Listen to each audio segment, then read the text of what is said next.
Ian Hazzikostas recently did an interview with Games Radar where they talked about loot and WoW2. Let's get into some of the things he said here and what it all means. Also, some interesting things for Classic and Retail WoW. We got things to talk about. Let's do it.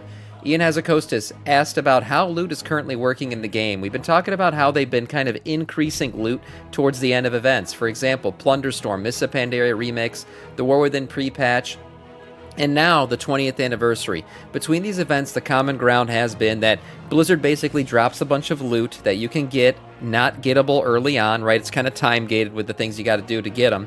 And then towards the end of these events, they've typically just been piling on the awards so you can gather everything that you wanted to get during the event. That's kind of been their strategy, and Ian spoke to that. He said, we can always buff rewards. We're never going to nerf rewards, really, right?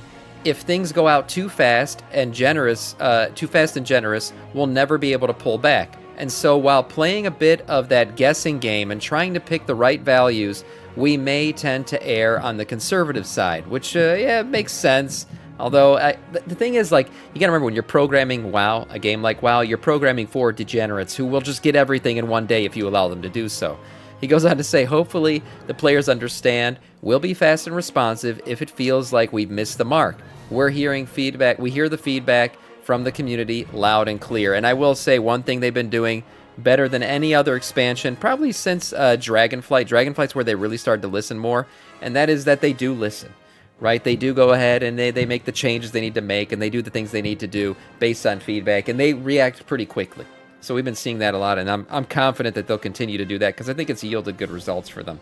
That does make sense. Yes, it does. The range of degeneracy is vast, no doubt. And the top end of that degeneracy, you can't even fathom what WoW players are capable of.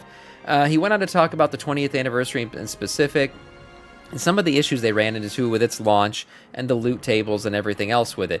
When looking at something like the 20th anniversary, there's quite a lot to do there. And there's a lot that's fresh and novel that the players will enjoy over the course of the 11.0.5 update. At the same time, we want to ensure people aren't running out of reasons to do the content that they otherwise want to do soon. Even if we really do enjoy the 20th anniversary content, there was a sense that I already have been spending a bunch of time doing dungeons and delves and leveling through alts. This feels like too much to ask on top of that, and that's the part we haven't grasped until we heard feedback loud and clear when live. So looking back on it, Ian does say that, maybe we released the 20th anniversary event a bit too soon. Maybe it was a bit much in terms of the launch of the expansion. I will say, I've been playing kind of like a casual Andy at this point with the newborn and everything else going on in my life, and I still try to do the raids and the Mythic Plus and whatever because I do want my vault to be decent at the end of the week.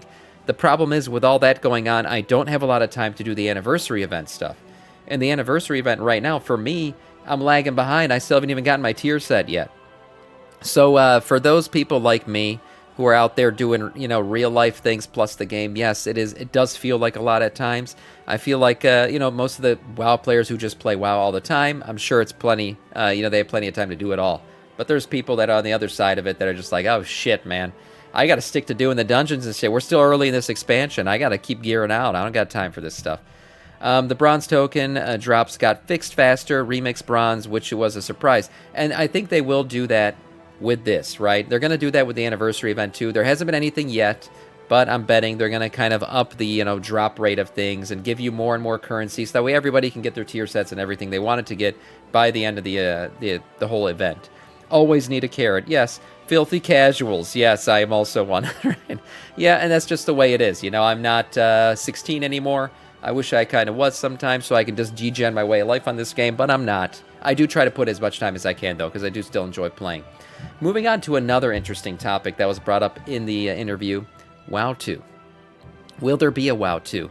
Are we going to get the WoW2? Are we going to buy WoW2? Is WoW2 going to be on Game Pass? All questions I would have liked to ask. I didn't have a chance to ask. But here is the gist of how the Blizzard team sees WoW2. Theoretically, at some long-distance point down the line, that may be a question we grapple with seriously. But for the time being, we have a huge, vibrant, growing player community that we're excited to serve. We're constantly tearing out some of the old foundational systems and replacing it with something that will scale or support our new server architecture, to support new graphics pipelines, to support new aspects of multiplayer interactions that the original game couldn't have imagined. When we have this vibrant world full of millions of players, our priority is to keep keep serving them as best we can. Unless you're Sylvanas, she doesn't serve. To keep extending those journeys, the world we build, and every step along the way, we are making the improvements that we think suit the modern audience best. So there you go. WoW 2, not off the drawing board completely, but kind of stowed away as like a press the button if all else fails, you know? And right now I think they see the game as being in a decent spot. They don't see any reason for a WoW 2, and it looks like they're planning, I think, if I remember right, didn't they talk about like going on to patch 17? Like they said they've planned expansions out to 17 right now, so they're currently planning to keep the modern day game alive. That is what they're looking to do, and I don't see, you know, the difference between WoW Classic. He goes on to say this, you know, Classic servers are very different from what the modern game looks like, so you're basically already playing a WoW 2. That is true. Modern day game looks different, feels different, hits different. Even though it still feels like the same, it's really not the same game anymore. So we are basically playing a WoW 2. Whether or not they ever come out with an actual game titled WoW 2, TBD. But as of right now, I don't see that on any near horizon for any of us. Maybe our grandchildren will be playing WoW 2. Who knows? Sylvanas will never serve, except for all the time, because ICC and Shadowlands. That's right. That's right. The dumbest comment ever made, followed up by, you know, actions speak louder than words. She is most definitely served. Yes, at least 17. Yep, this ain't your mama's old-time WoW. That's right. That's right. And I'm fine with that. As long as they keep iterating on the game that I love to play, I'm okay with there not being a WoW 2. Although, damn, that would be the most hyped game release of all game releases of all time. Could you imagine what Twitch would look like that day? Holy crap. Moving on. Speaking of Classic, as I just did, Classic is now live. Yes, the moment you've been waiting for, the Classic, otherwise known as the Classic Fresh Realms, are now live. Blizzard released a little video here. Let's check it out for the launch of Classic. Here we go. Oh no, not view replies. I don't want to see the degenerative replies that were coming from Twitter. Here we go. Let me press play. Redo. There we go. Oh wow, look at that. The sound is so shit. Just like Classic.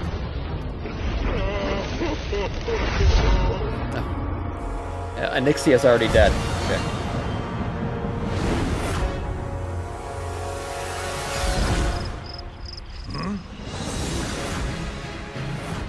Oh, this music is classic.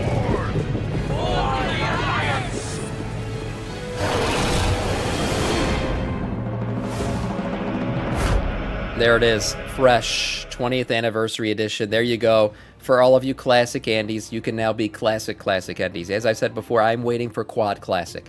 That'll be when I finally come back. The 4th iteration of Classic Fresh servers. That bitch Anixia won't give me her mount. Yeah, no, but she will give you her head for her new player housing, maybe. Maybe you can hang her head up in there. That could ease some of the pain for you. The Fel Cycles continues, right? The incognito, indecipherable Fel Cycle journey continues. People are continuing on to figure out the secrets for this thing. I didn't realize this, but when I showed this image yesterday, I thought this was like some kind of torch lighting thing where you got to do it in a certain order. No, these are the steps that you need to complete in order to receive the Fel Cycle at the center of the wheel here. So currently the community is on step 3. There are 12 secrets to be found, whatever it is, questy things to be done in order to unlock this thing. Currently the community is on page, the 3rd one, so it's going to be a little while before anyone's riding the green fiery crotch rocket, but I'll keep you guys up to date on how this thing is going, and these Wowhead articles are always beneath the video too if you want to keep up with what's going on in the game when it comes to the Fel Cycle. Last but not least here, more earthen things coming into the game. We've talked about this before. A lot of these earthen things that were data mined prior to the War Within coming out are actually starting to show up in 11.0.7. They're hyper detailed. These are really cool things in terms of like what the backpack and the shoulders look like. A lot of it you'll notice is like very NPC-ish, I would describe it maybe. But there's so much detail to it. Like, look at this backpack with the anvil, the little hammer here, the little blowy boy for, you know, doing smelting armor and stuff like this. Is really, really cool. And that's why I like a lot of these pieces. They had to put it on Valpera. That makes it a lot less cool. But a lot of these items are really good looking. Different colorways to this backpack here. This is really cool. A nice little mug. Who doesn't want this? A nice little mug here. Some interesting little items. Again, a lot of this stuff is just like little things here and there, but they do add some cool flair to any character who actually does equip them. Again, all of these items currently are being data mined for 11.0.7. I'm not sure how we're going to earn them yet. These new servers, new Earthen, we seemingly one's the Steven backpack and things like that. So I don't think they talk about how these are going to be earned yet, but most likely you'll be able to get them throughout the patch cycle. I want both the red and green one. Just need some dew and Doritos. Oh, you're talking about the fell cycles? Yeah. We'll make those happen. That is all in terms of news.